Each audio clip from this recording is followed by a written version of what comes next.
A reading from Mark, the 15th chapter. When it was noon, darkness came over the whole land until 3 p.m.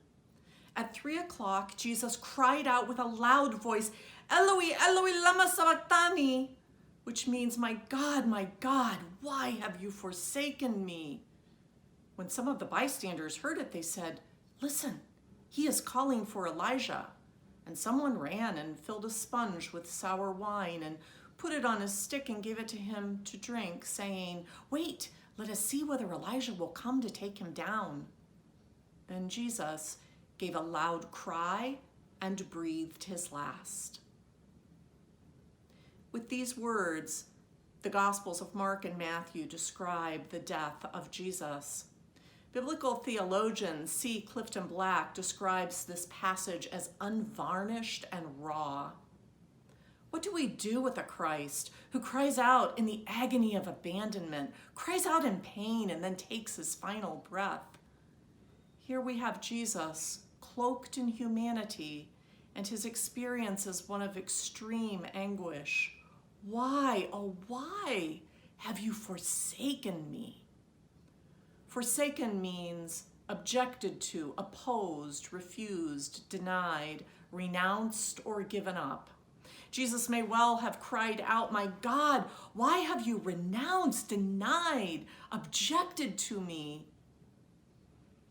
Every bit of the Passion sounds a bit different this year, as literally around the world, people are keeping physical distance from others, staying apart in fear and respect of a virus so stealthy and sometimes lethal that no one knows who or how many will fall to its dreaded effects. No doubt there are those who this day are feeling forsaken and abandoned. There are healthcare professionals who are feeling overwhelmed at the enormity of the severely sick people that have come under their care. We and others stand at the foot of the cross this day with Jesus' mother and the women who mourned. We peer from the shadows at a distance with the disciples who deserted him in fear. With them, we look upon the one who wielded divine power in healing, raising the dead and speaking forgiveness that lasts. And there he hangs alone, crying out in pain and sorrow. This one who possessed the power of healing and life was willing to suffer extraordinary pain and despair. This was part of the cost of taking on human form. This was one of the consequences of taking upon the powers that be who wield powers over and against others and lifting up those who are held as being of no account. That he was willing to experience such depths of suffering on a cross reveals that his love will go to any length to reach each one of us. It reveals a love that will not hesitate to stay by our side when we suffer pain, despair, or agony. Some years ago, a missionary visited Trinity in Ann Arbor and brought us the gift of a wood carving from Liberia. The carving depicts a person cradled in a large hand. Betty McCrandle, the missionary, said that the carving is a depiction of Isaiah 49:16. "See, I have inscribed you on the palm of my hands." When we closed up our church 2 weeks ago, I brought the carving home with me. It comes from brothers and sisters that I have never met, yet who share similar pains, sorrows, and fears as my own. It is a message of love carved into wood that reminds us that we are loved by a great God and by brothers and sisters too numerous to count. It stands as a reminder that we are not forgotten nor forsaken. We are held close in the embrace of God. When we feel that our hope is cut off, that we are rejected and abandoned, when the worst has happened, then Jesus draws near to hold and carry us to the very heart of God.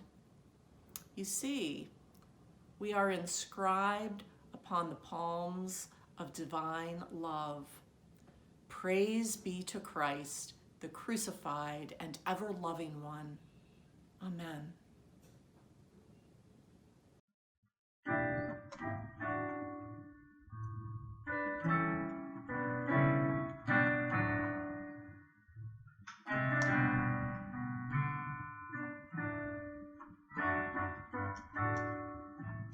Father,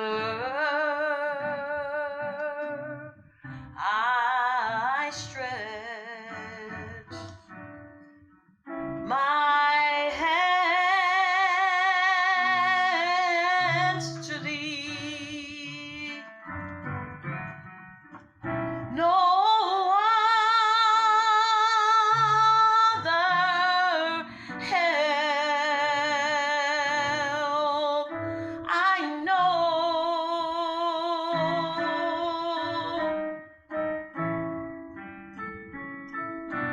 If thou wilt draw thyself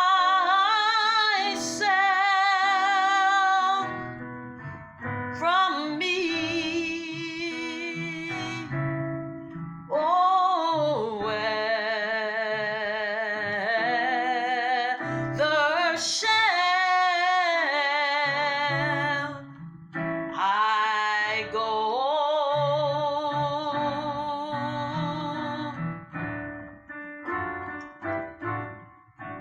What did thine own least fun endure before I drew my breath?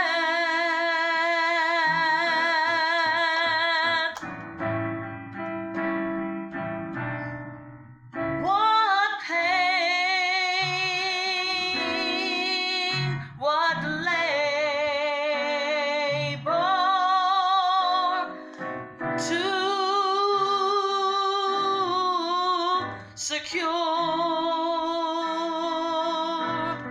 my soul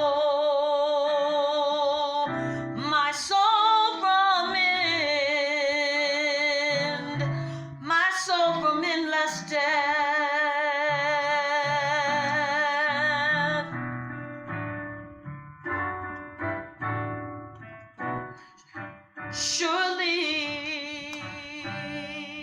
Surely thou,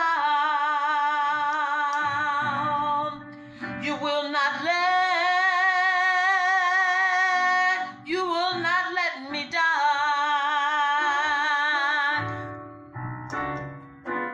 Speak, Lord, and I shall live.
Let me now feel thy precious power. Without your power, Lord, I'll die.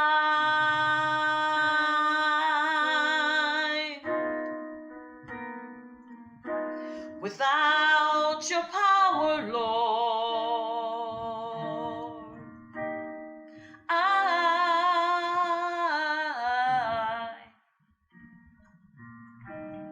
will die.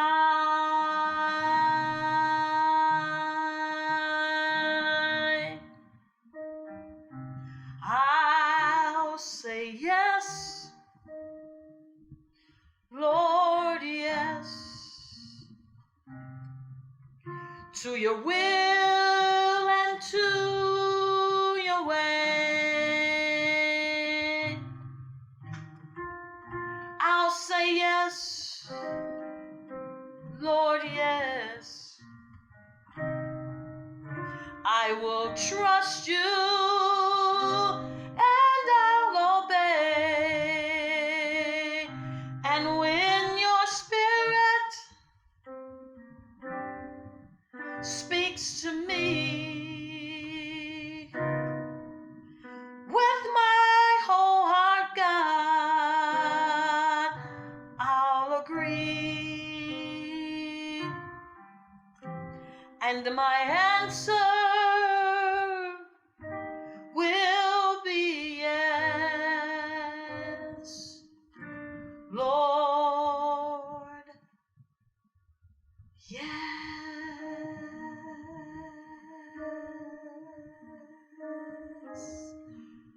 We need your spirit, God.